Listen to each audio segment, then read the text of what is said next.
My Lords, I speak to offer the Green Group's support for Amendment 46, and also to closely associate myself with the remarks of the Noble Lords presenting it, particularly the Noble Lord, the Earl of Clancarty and Baroness Bull. I was going to be very, very brief, but I feel like I really want to rescind, suggesting that this amendment was seeking to recreate what was lost. No, I would say this is trying to save what is threatened. That's businesses, livelihoods, professional lives, people who've spent, as the comments of the noble lady Baroness McIntosh of Pickering alluded to, many years of study, many years of investment of their time, energy, and indeed financial investment to develop lives which are now under serious threat. And I think the noble lady Baroness Bull, in her very useful setting out the different ways in which the exchanges happen, spoke about where services are an integral component of a good that's being sold.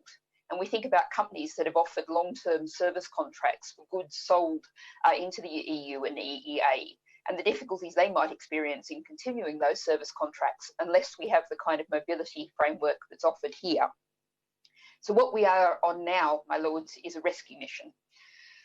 Just briefly, because I don't think anyone else has referred to this in detail, I do think we have to go back to what we will be missing if we don't have the opportunity for EU, EEA citizens to come in to the UK under this kind of mobility framework.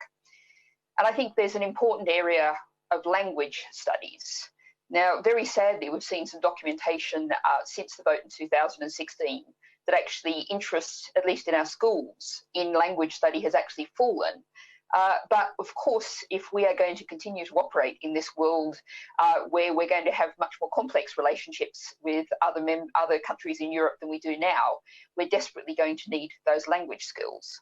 And of course, the reciprocal side of this is that Britons have what's a very valuable skill, being a native English speaker, that they can take around the continent and beyond.